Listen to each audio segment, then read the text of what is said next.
Welcome back, folks, to another episode of Inactive Listening.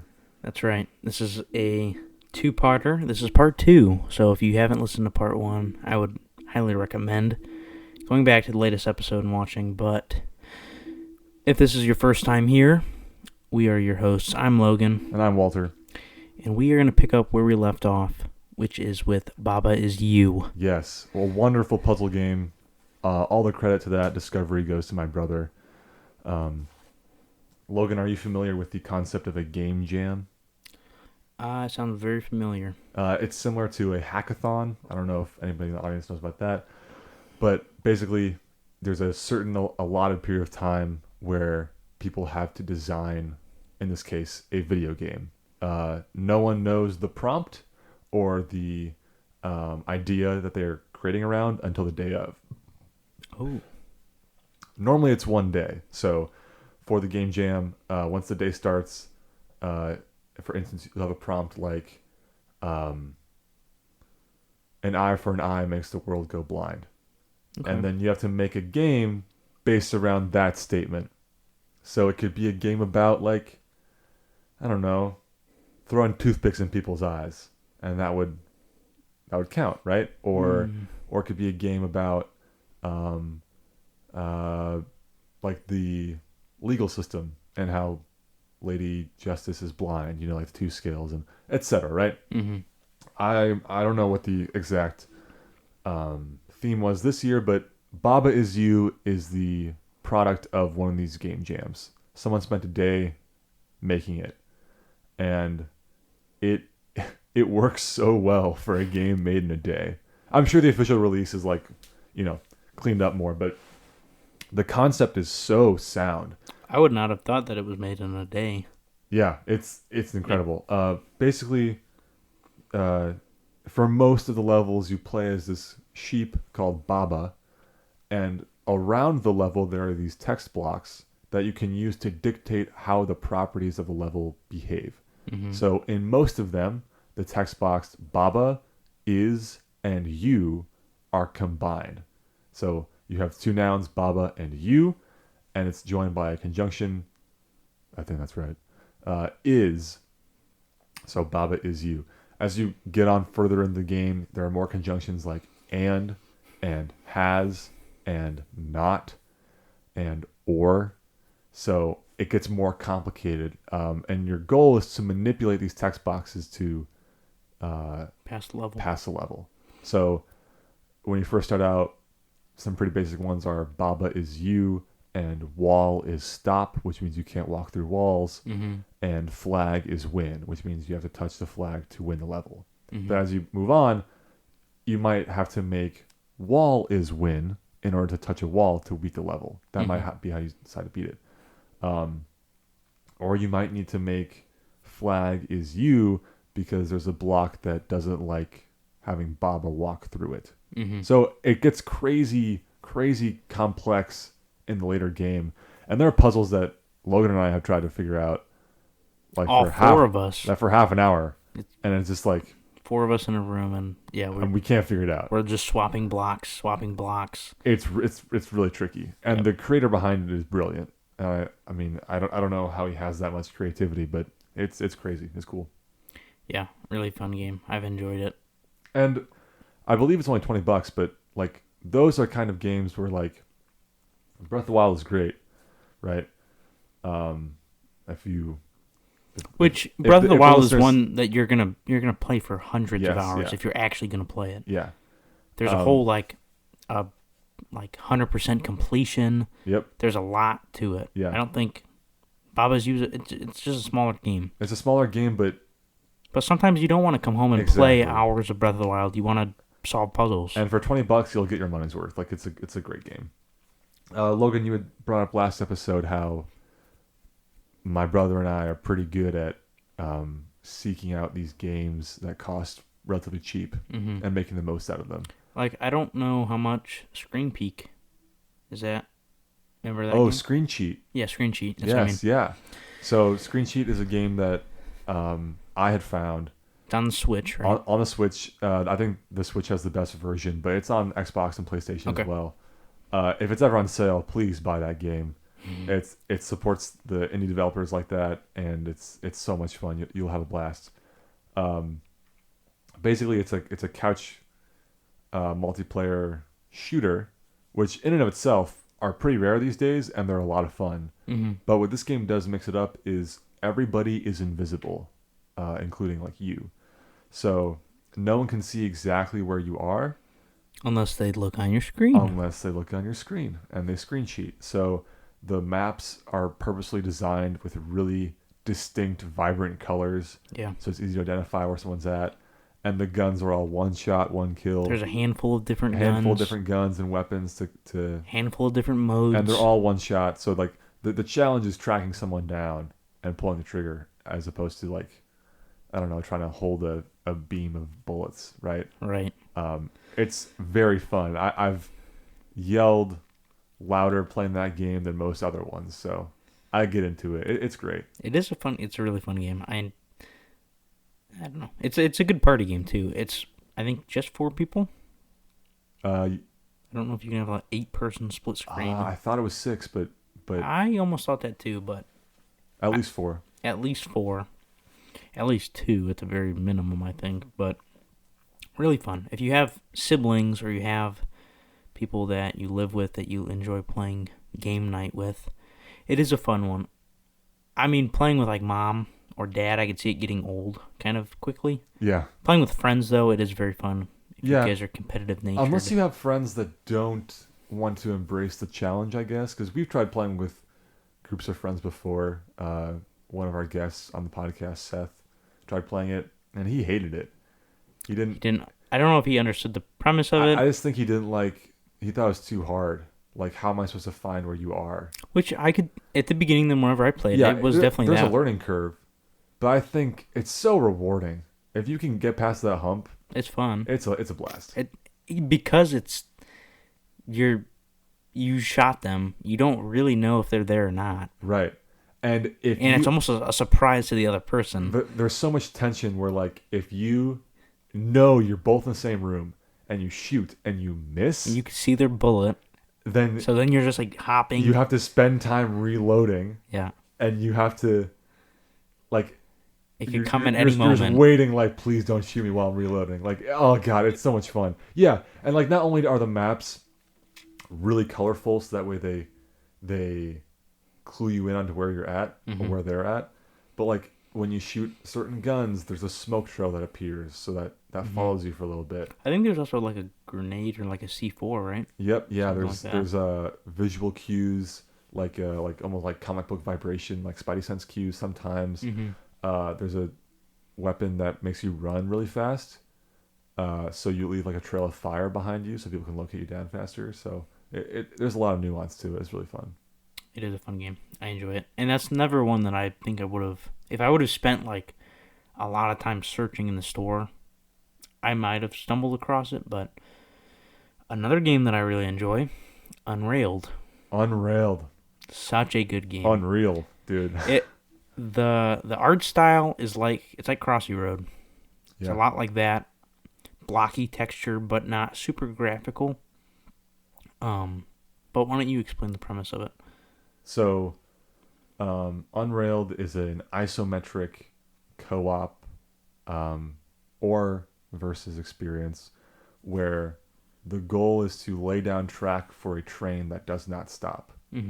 So, obstacles, trees, trees, breakable and unbreakable, yeah, NPCs, animals, bonus items, screws, I guess. Yeah, lots of strategy involved.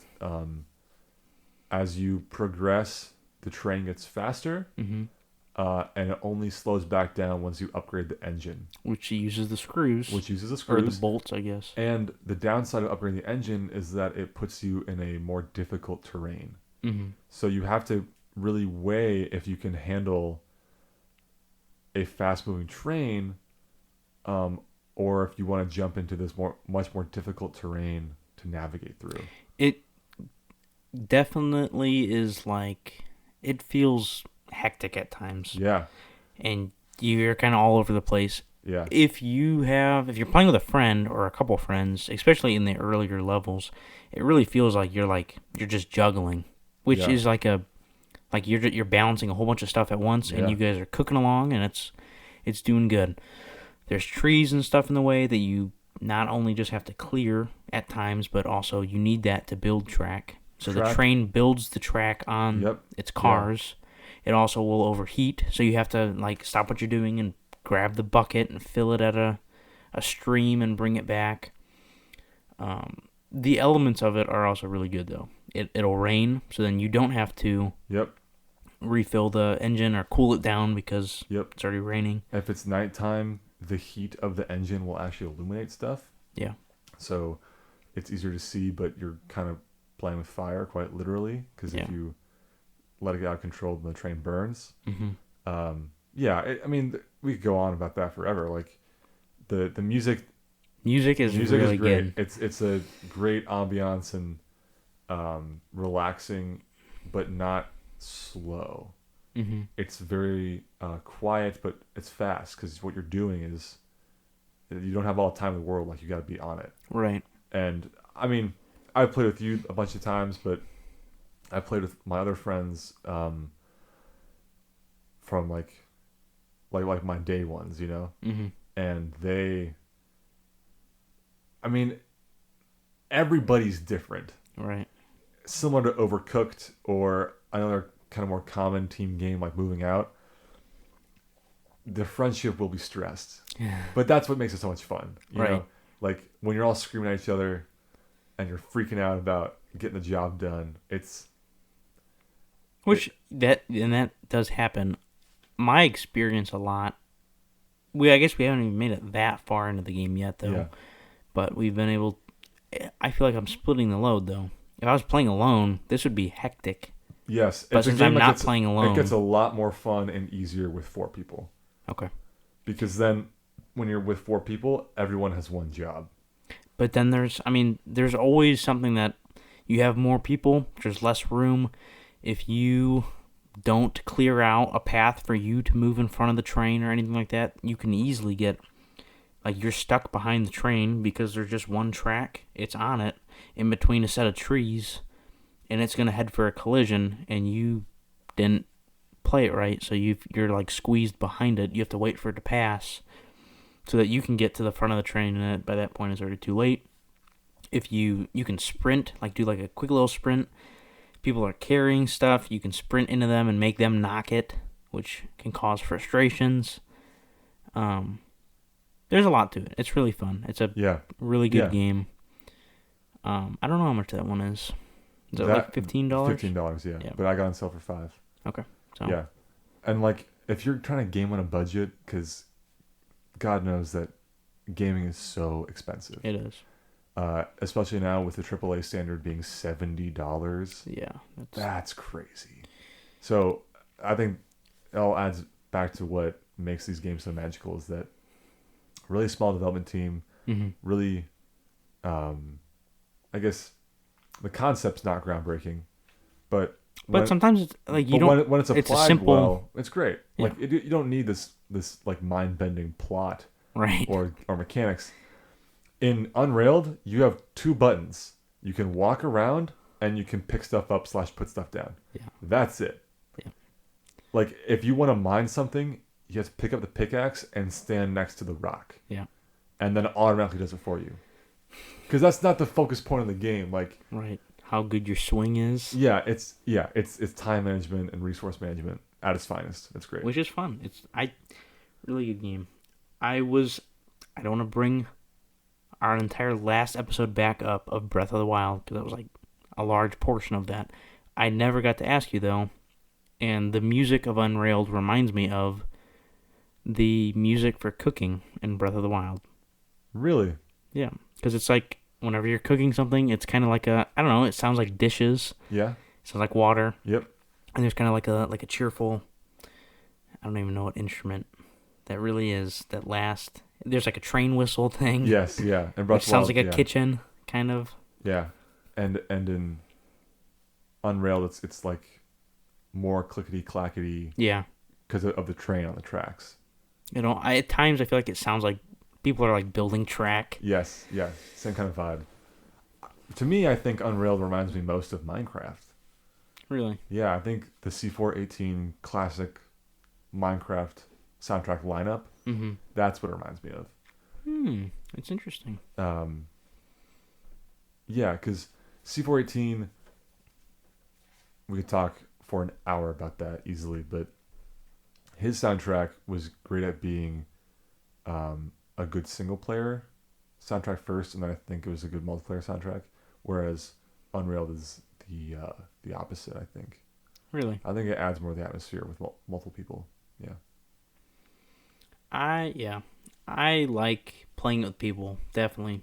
I don't know about playing it by myself as much because it feels like I Yes. almost feel like I'm stressed out the whole time. You'd be really stressed out because there's a lot to do, and also it's a long game to play by yourself. Because I Uh, don't know, like there's not really saving. You get like yes. one. Interestingly enough, you get to save one time, and then once you load that save, then you can't save again. Can you override that No, ever? Can that's you just the delete way. it? That's just the way it is. Hmm. Which is interesting. Like Yeah, that's not a common. I know that was a common thing yeah. I don't know if it's a long to time ago, but save space or if it's like a way to save money during the development process, but I don't mind it. It's fine. when you know that, it's not that big of a deal. Because Yeah. then you and your friends will sit down. Hey, do you want to play Yeah. Unrailed? We have a few hours. Yeah. So then And you lock in for a session. modern consoles have the suspend feature. Yeah. The Switch has it for sure. I know the Xbox has it, where you press the home button, and like the game's still running, but it's paused, and you can do other things. So you can utilize that as well. Another game I really enjoy. I want to talk about. Well, no. You know what? I want to talk to you about some games that I don't know as much about. Okay. And maybe before that, we can talk about the very simple game. I forget what it's called, but you are just a square and you're shooting at the other player. It's such a fun game. So one of the games on my list, my wish list, that has been on there for a very long time is called Inverses, and it's a clever play on the words inverse and verses. It's $15, and I've seen it on sale for $5. And I've now made up my mind that next time it's on sale for $5, I'll 100% pick it up because it's a simple game where you play as a cube, and half of the map is in black and half the map is in white, and your cube is either black or white. The computer or player you're playing against is the opposite color, and you can only move in the opposite color's space. So if you're a white cube, you can only move in black space. In order to transition the space around you, you have to shoot it. So whenever you shoot, it travels the entire length. Yep. So you get you can shoot down and have this long corridor down to the bottom. Uh-huh. And the other player is trying to do the same thing, Yeah. obviously. Yeah, it's a 2D game. Again, crazy simple. You can only move and shoot. That's it. Do you only have one bullet? You have a revolver wheel. You have 6. You have 6. Oh, yeah, that's right. Yeah.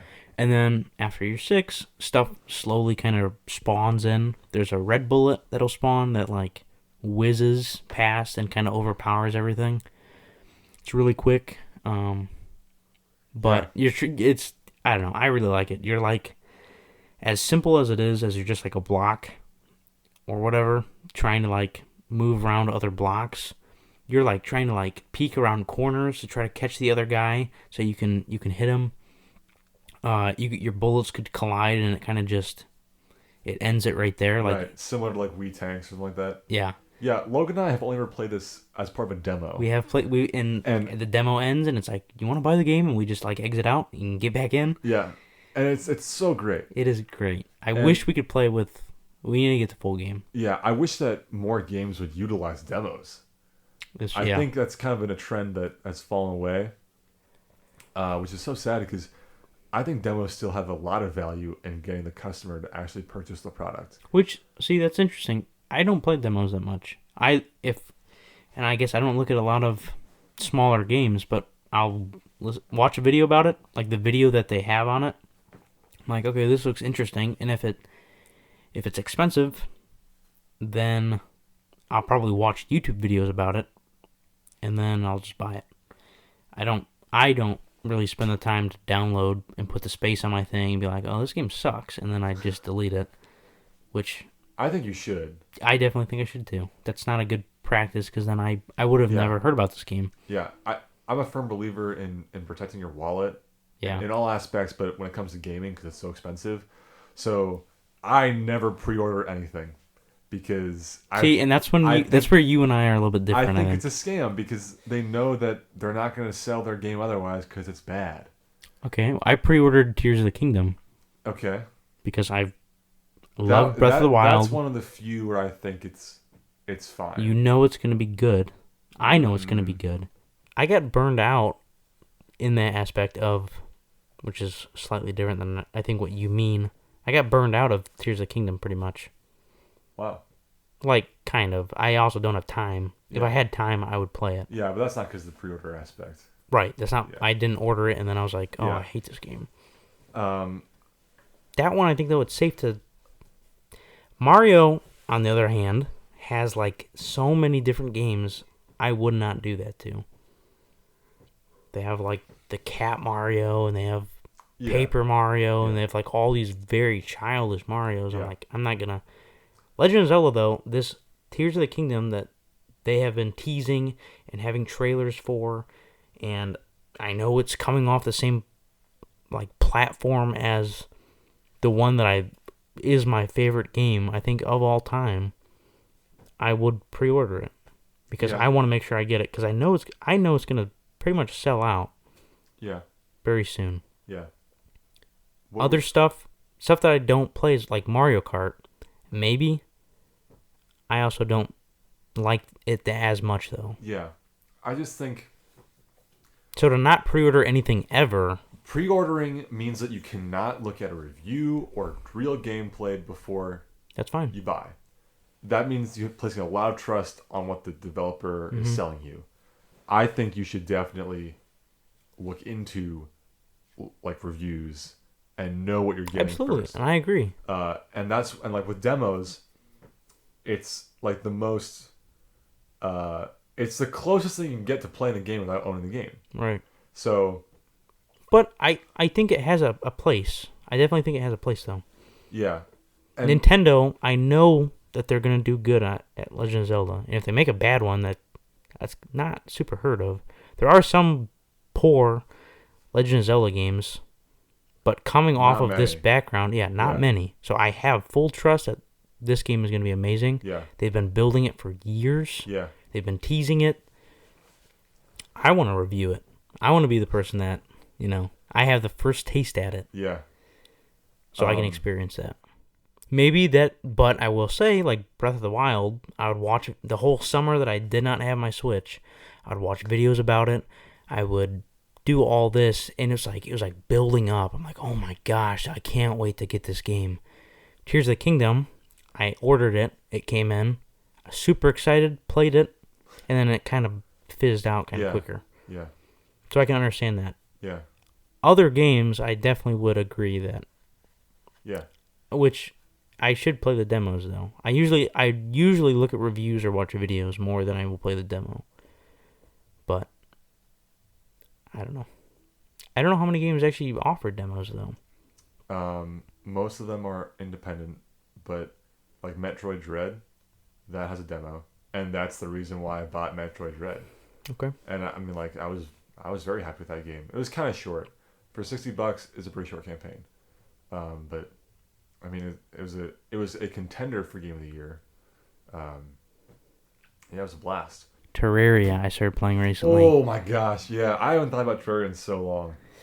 Reminds me a lot of Stardew Valley, which is another banger. Yeah, I love Stardew Valley. yeah. Concerned Ape. Okay, But let's talk about Terraria. yeah.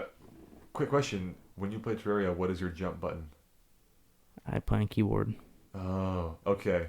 Believe it or not, the default controls for Terraria on the console have the jump button as left trigger. Really? Yeah. And apparently not a lot of people play with that. I kept it on and I play it like that because that's what I learned. But Seth made fun of me. He was like, dude, what? No. Like, jump is B button. That's what it is. Or and the Xbox, it's the A button. So Which I would agree. Like every game, that's how it is. right. But I don't know. I just learned how to play Terraria like that. which, I mean, that reminds me of Rocket League. Yeah. I used to play a lot of... I still do whenever I have time. I play Rocket League quite a bit. When you get past, like, the cheesiness of driving around in a car and bumping into the ball, like, there's a lot of skill. There's a lot of skill. Yeah. Professional tournaments about it. Since I play soccer, it's very, like, it's to home. Yeah. I like it a lot. Yeah. But that just reminds me because a lot of, like, probably 95% of the professional players play on controller, even if they play on PC. Yeah. There's like a handful of professional players that play on keyboard and mouse. I play on keyboard and mouse. It's just a very unorthodox thing. Yeah. That I think is harder. But I went back to try to play on controller, and it's hard. Yeah. I don't like it. So then I go back to keyboard. Yeah. But, like once you've learned it a certain way, it becomes ingrained in your. So do you think that's how it is with Terraria? Yeah, I think so. So how long have you played Terraria? I've been playing Terraria for a long time because I played on my Kindle Fire, my tablet. I was never into it. I think it was like they did a great job adapting it to a mobile device. And I had a lot of stuff in that save file. I had like the werewolf thing that turns you into a werewolf. Of course, my house was in the big tree. And back in those days, you could very easily duplicate items. My brother would open up. Very simple. Here's how it's done. We both have our Kindles. Both hop on the same world in Terraria. Both open up the same chest. Place an item inside chest. And then both players tap on the item at the exact same time.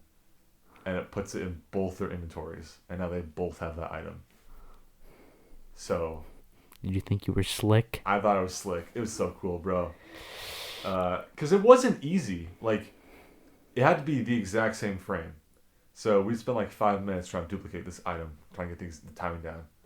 It was a lot of fun. And then I kind of took a break, and then once I got it for the Switch, I learned the controls and controller, and it was a lot of fun. With friends, I think it's really fun. Yes. Especially whenever... So, I was never that interested in it. The whole, like, through middle school, a lot of my friends were playing it. I was never that interested. In, I think, freshman year, I got on my phone. It was like $7. I was like, this game's alright. And then that was pretty much the extent. Recently, like in the last year, I've gotten it, and I've played with, like, Trek friends or swim, the same group, where we each had roles. Like, you're a ranged, and you're a melee. Yeah. That aspect was fun. There were things about it that I didn't like, because I guess the leader of the group who knew the most about it was, like, rushing bosses. So, like, I went to my concert in Ohio, and he's, like, wanting us to get on. I brought my laptop. I played at one point just to, like, farm materials, but every time I would get on, they're like, here's a whole new set of armor that's upgraded from what you just got. Yes. When they're beating bosses that I've never, like, I didn't even get to experience it. When they are, like, dead set on that game, it's... Which, it was so much fun, but it was like 2 weeks, and the world was done. Yeah. Which sucked. Yeah. Where, like, Minecraft, we would play for... I guess it was kind of the same way. It was a little bit slower pace, though. Mm-hmm. We would play for 2-3 weeks. Yeah. Sometimes even like a month or 2 months, and then it would kind of die off, and then maybe years later we'll return to it. But I don't think that's the same with Terraria. I think Terraria is a lot more focused. Yeah. I think once you get that itch... There's a lot more bosses. You scratch it really hard until you're done.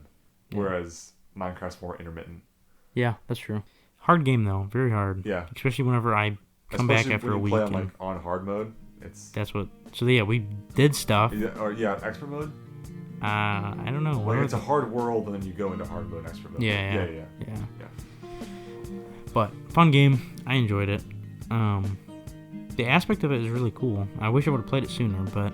Yeah. I think playing with friends is definitely what you want to do. Thank you guys for listening to this episode. We appreciate you guys tuning into our ramblings. Absolutely. If you have anything else you want us to ramble about, don't be afraid to leave us a comment or reach out to us through email. But and let us know just overall how we're doing. Do you like it? Do you not like it? What can we improve? Let us know. What are we doing too good? Yeah, we'd like to hear that too. All right. Well, we'll see you guys in the next episode. Thanks for joining us, and we'll see you later. Bye, guys.